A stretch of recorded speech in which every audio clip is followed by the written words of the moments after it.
করছে, যদি কোনো বান্দা আমার ঘরকে তার ঘর বানায় নাই, আমি আল্লাহ তাআলা তার পেরেশানি মুক্ত করে দেব। সুবহানাল্লাহ। দেখা যাচ্ছে সেই ঘরে আসতে আমাদের ভালো লাগে না।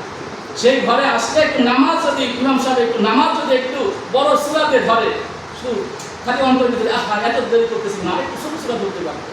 বয়ান জুমার দিন যদি এরকম একটু 5 মিনিট 2 মিনিট বেশি হয়ে যায়, হুজুর টাইম হয়ে গেছে, বা নামাজের পরে তাকে অনেক সময় আমরা ইশারা ইঙ্গিত দিয়ে বুঝাই যে এরকম দেরি করলে হবে না। কিন্তু এই ঘরে এসে শুধু বসে থাকলে বসে কিন্তু নামাজের জন্য অপেক্ষা করো, যতক্ষণ পর্যন্ত নামাজের জন্য অপেক্ষা করবে তার আমল নামে নামাজের সওয়াব লিখতেই হবে। আমি আল্লাহকে চিনি না ভাই, আমরা আল্লাহকে চিনতে পারি, আমরা দুনিয়াই চিনছি।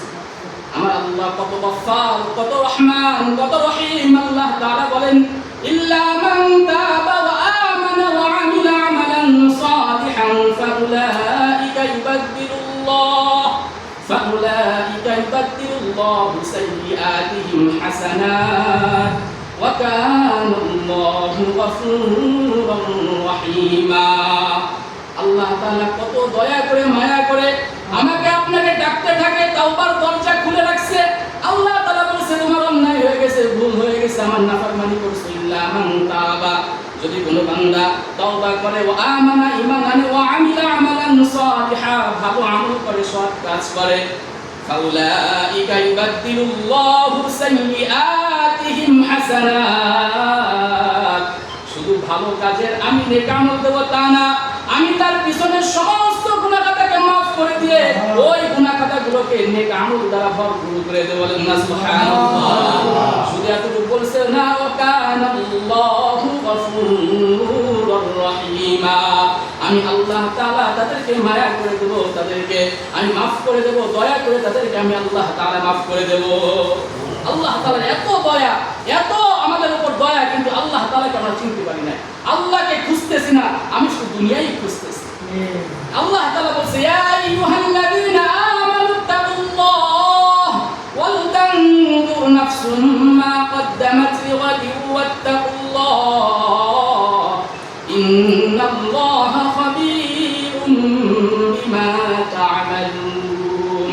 হে ঈমানদার বান্দাগণ, ইত্তাকুল্লাহ, তোমরা আমাকে ভয় করো। কারে ভয় করতে হবে? আল্লাহ তাআলাকে ভয় করতে হবে। কিন্তু দেখা যায় আমি এখন আল্লাহ তাআলাকে বাদ দিয়ে আমি মানুষকে বেশি ভয় করি, মানুষকে বেশি ভয় করি। এই কাজটাই গুনাহটা যদি আমার চাচার সামনে আমি না করতে পারি, আল্লাহর সামনে কেমন করি? আমার এক সময় চাচার সামনে গুনাহ করতে ভয় পাই, বাপের সামনে গুনাহ করতে ভয় পাই, কিন্তু এতটুকু চিন্তা করি না যে আমি তো আল্লাহ তাআলার সামনে সব সময় আছি, আল্লাহ তাআলা তো আমাকে সব সময় দেখতেছে। আল্লাহ তাআলা বলে কোন জায়গায় যে তুমি গুনাহ করবা, কোন জায়গায় যে তুমি গুনাহ করবে, এমন কোন জায়গায় দুনিয়ায় নাই যেখানে আমি আল্লাহ তাআলা না দেখি। আল্লাহু আকবার, আল্লাহু আকবার। আল্লাহ তাআলার এত মায়া, এত দয়া যে আল্লাহ তাআলা নাফরমানি সব সময় করতে থাকে, কিন্তু আল্লাহ তাআলা আমার আপনার রিজিক বন্ধ করে দেয় নাই, আমার আপনার তার জমিনে থাকা বন্ধ করে নাই। আল্লাহু আকবার। যদি একটু চিন্তা করেন যাদের অক্সিজেনের সমস্যা, হসপিটালে যে খোঁজ নিয়ে দেখেন, যারা অক্সিজেন পায় না তাদের কত হাজার হাজার টাকার অক্সিজেন প্রত্যেক দিন লাগে, কিন্তু এমনও দিন না, এমন রাত নাই যে আমরা গুনাহ করি না। কত মানুষ দরজা আটকায়, রাতের বেলা দরজা আটকায় গুনাহ করে, কিন্তু আল্লাহ তাআলা যদি চাইতো যে আমার নাফরমানি করতেছে, আমি ওর ভিতরে অক্সিজেন দেব না, সে মেরে ফেলবো, ওকে আমার জমিনে রাখবো না। কিন্তু আল্লাহ তাআলা দয়া করে মায়া করে, আমি গুনাহ করতেছি, নাফরমানি করতেছি, এরপরেও ওই জানলার ফাঁকা দিয়ে, ওই দরজার ফাঁকা দিয়ে অক্সিজেন দিতেছে। আল্লাহু আকবার। এত দয়া, এত মায়া আমার রবের। তাই তো আমার রব আমাকে ডাক দিয়ে বলে ইয়া আইয়ুহাল ইনসান মা গররাকা বিরাব্বিকাল কারীম। ও মানুষ সকল, ও আমার বান্দা বান্দীরা, মা গররাকা বিরাব্বিকাল কারীম, এই রব্বে কারীমের কাছ থেকে তোমাকে কিসে ফিরাই রাখবো?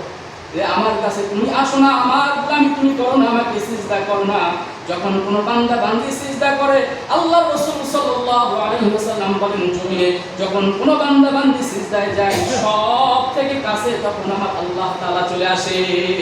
আল্লাহ তাআলা যখন কোনো বান্দা বান্দি সিজদায় যায়, আল্লাহ তাআলা তার সব থেকে নিকটে চলে আসে, সব থেকে নিকটে চলে আসে।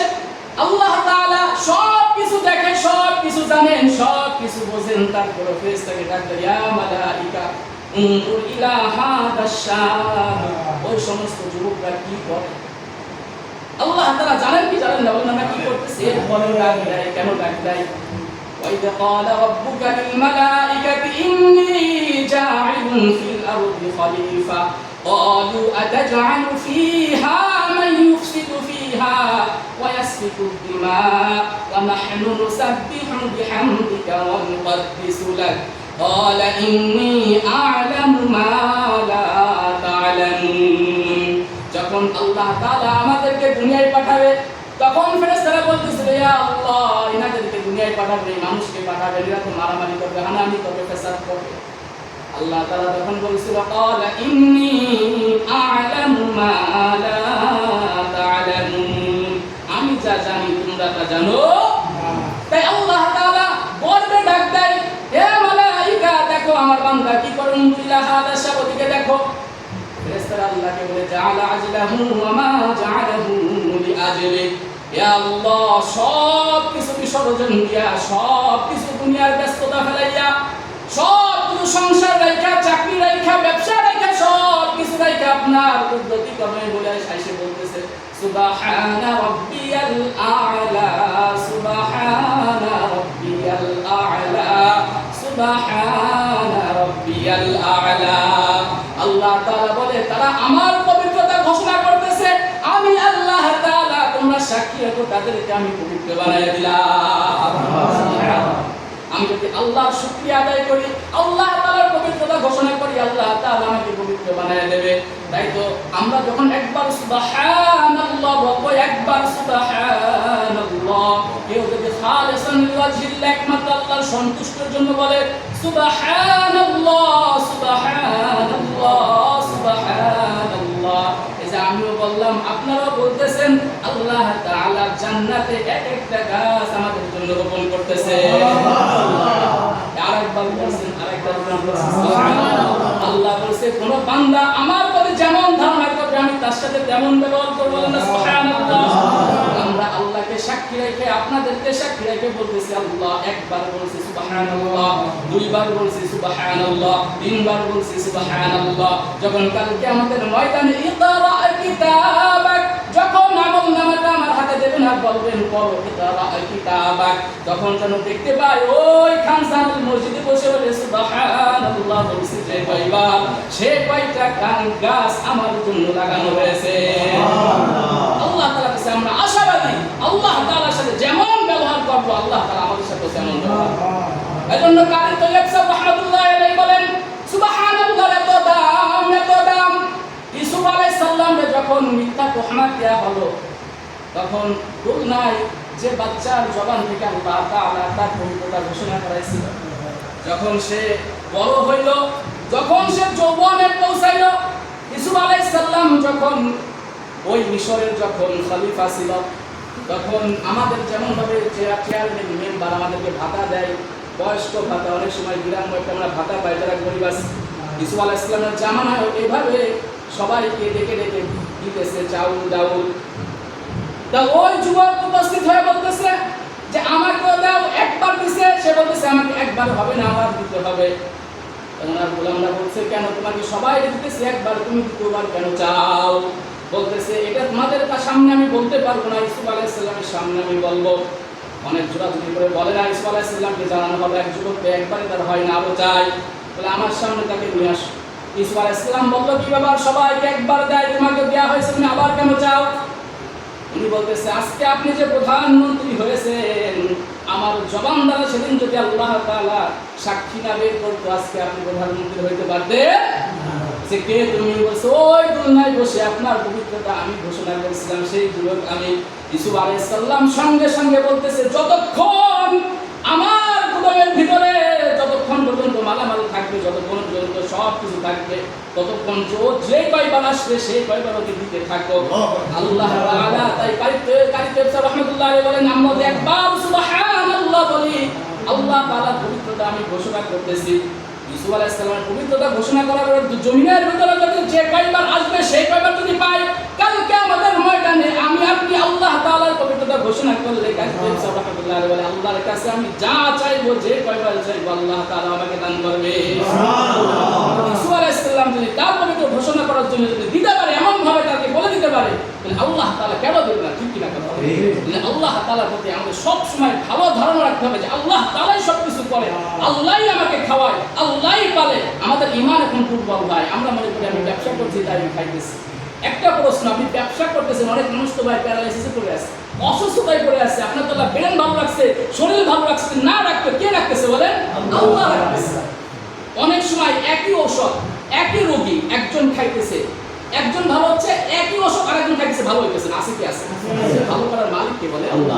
শক্তি দেওয়ার মালিক কে বলে? আল্লাহ তাআলা। এইটা আমাদের ভিতরে তাওয়াক্কাল তু আলাল্লাহ, আল্লাহর উপরে তাওয়াক্কুল আমাদের এখন সেইভাবে নাই যেমন সাহাবায়ে কেরাম ছিল।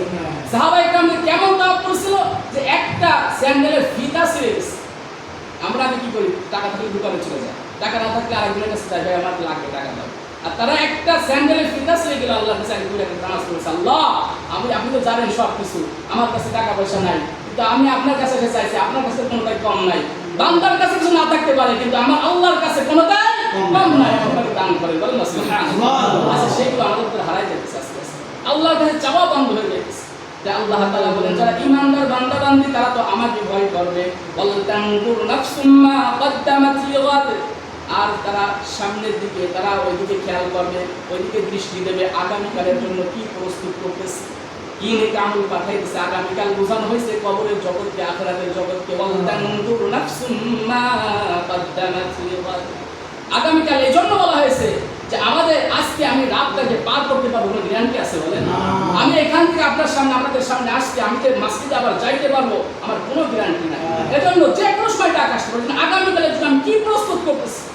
যদি এই জবান থেকে আল্লাহ তাআলাকে না ডাকি, কাল কিয়ামতের ময়দানে আল্লাহর সামনে কি নিয়ে দাঁড়াবো? যদি ফেরেশতারা কবরে এসে বলে মা রব্বুকা মান দীনুকা মান নাবিয়ুকা, কিন্তু জমিনে বসে একদিন আল্লাহকে ডাকি নাই, আল্লাহ তাআলার নাফরমানি করছি সব সময়, বড় সময় পাঁচ ওয়াক্ত নামাজ সুন্দরভাবে আমি আদায় করি নাই, তাহলে জবান দ্বারা কেমনে বলবো রব্বি আল্লাহ মান দীনুকা, আমি দিন ইসলাম অনুযায়ী চললাম না, ইসলাম আমার কাছে ভালো লাগে না, একটু একটু ভালো লাগে ততটুকু মানে, কিন্তু আল্লাহ তাআলা বলেছে ইসলামের ভিতরে সুন্দরভাবে প্রবেশ করো, একেবারে পুরোপুরি। ইয়া আইয়ুহাল্লাযীনা আমানু দুখুলু ফিস সিলমি কাফা, আল্লাহ তাআলা বলেছে এমন ভাবে পুঙ্খানু কোনো কিছু এরকম না আমার কাছে এইটা ভালো লাগছে এইটা মানছি, কিন্তু আমার কাছে আরেকটা ভালো লাগে না সেটা মানি নাই।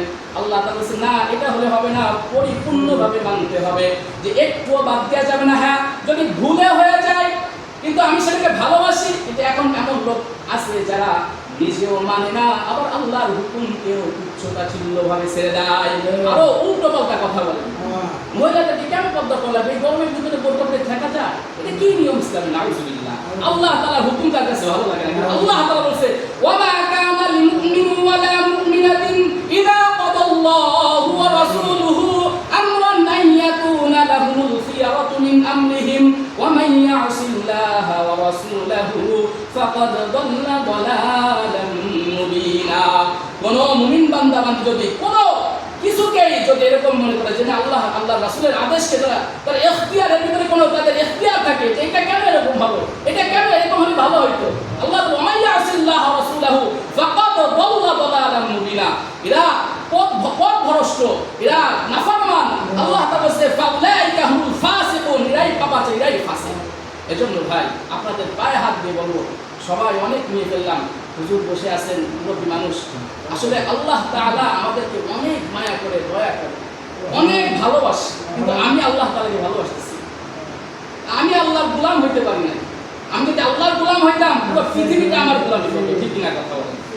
আমরা অনেক সময় দেখে থাকি গোলামে ইকরামরা যারা দিনের জন্য কষ্ট করে, আল্লাহু আকবার।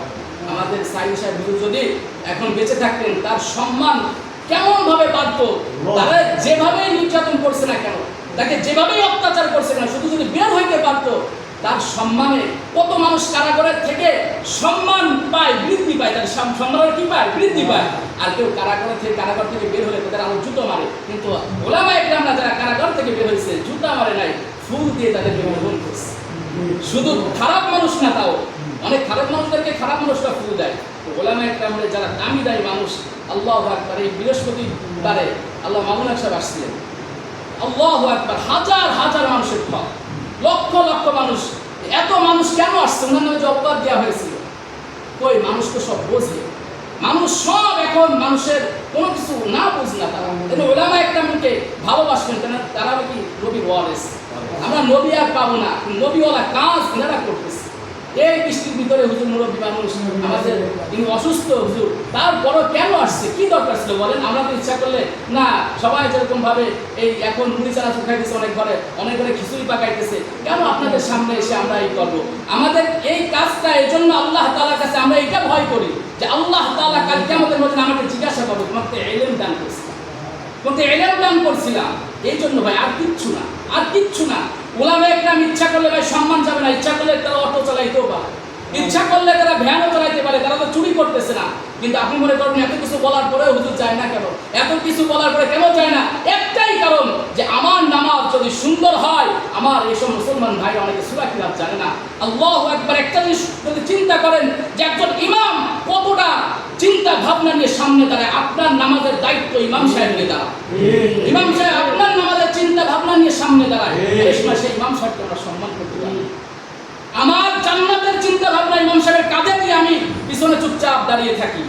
তো ইমাম সাহেব যদি একটু ভুল হয়ে যায় তার কত চিন্তা, যদি কোনো সময় একটু যদি এদিক ওদিক হয়ে যায়, সে আল্লাহর কাছে মাপ চায়, আল্লাহ আমি তো নামাজ পড়াইলাম, আমারটাও কবুল করেন, বা মুসল্লি ভাইদেরটাও কবুল করেন। আপনাদের জন্য সব সময় ইমাম সাহেবের কাঁদতে থাকে, ওলামা একরামরা কাঁদতে থাকবে যে আল্লাহ সব সময় দোয়ার ভিতরে বলে কি বলে না, সবাইকে আপনি বাঁচান, আমাকেও বাঁচান, আমার মুসলমান ভাই বোনদেরকে বাঁচান। কি দরকার? দরকার এই জন্য যে এই ওসিলায় যদি আল্লাহ তাআলা আমাকে মাফ করে দেয়, এই ওসিলায় যদি আল্লাহ তাআলাকে বলতে, আল্লাহ আমি তো গুনাহগার, কিন্তু আপনি আমাকে যা দান করছিলেন, যতটুকু পারছি আমল করছি, আমি মানুষকে বুঝাইছি, আমি মানুষের সামনে বলছি, এই ওসিলা আমাকে মাফ করে দেন। এই জন্য ওলামা একরাম শুধু আপনাদের সাথে পড়ে থাকে, আর কিচ্ছু না। তারা ইচ্ছা করলে অনেক কিছুই করতে পারে। শুধু আপনাদের জন্য এখানে আপনাদের সূরা কিরাত শিখায়, নামাজ শিখায়, আপনাদেরকে ভালোর দিকে ডাকে। এটা মনে করবেন যে আমরা একটা বড় একটা নিয়ামত পাইছি, নিয়ামত পাইছি একটা। যেন ইমামদের কদর করেন, কদর করেন, পারবেন তো ইনশাআল্লাহ। আল্লাহ তাআলা আমাদের সবাইকে আমল করার তৌফিক দান করুন, আমিন। এজন্য আমরা কাল কিয়ামতের জন্য কি প্রস্তুত আছি, কবরের জন্য কি করতেছি, এদিকে সবসময় খেয়াল রাখবো তো ইনশাআল্লাহ। এরকম যেন না হয় যে আসছি শুনে চলে গেলাম। আল্লাহর কাছে দোয়া করি, আল্লাহ যে এই জবান দ্বারা হুজুর যে কথা বলছে, আমি যে কথা বললাম, এই যা বলছি, আল্লাহ তাআলা যেন আগে আমাদেরকে আমল করার তৌফিক দান করেন, আপনাদের সবাইকে কবুল করেন, বলেন আমিন। সবাই আর নিব না। আয়াত যা তিলাওয়াত করছিলাম, যতদূর পারছি আপনাদেরকে আল্লাহ তাআলা এই জবান দ্বারা আমি বাইর বের করতে পারি নাই, এই জন্য অহংকার না আসে, আমি কিচ্ছু পারি না, আমার ইলম অনুযায়ী আমি কিচ্ছু না, আল্লাহ তাআলা বসাইছেন। আল্লাহ তাআলা বলার তৌফিক দিয়েছে। সত্যি কথা ভাই, আমি সবসময় আল্লাহকে দোয়া করি, আল্লাহ আমি যা বলি যদি আমি না আমল করতে পারি, আমি কি জবাব দেবো বলেন? আপনার তো একটা পর্যায়ে আছে, আমি যদি না পারি, আমি বলতেছি যদি আমাদের দোয়া করবে তো ইনশাআল্লাহ আল্লাহ তাআলা আপনাদেরকে কবুল করুক, আমাদেরকে কবুল করুক, আমিন। আলহামদুলিল্লাহি রাব্বিল আলামিন। আসসালামু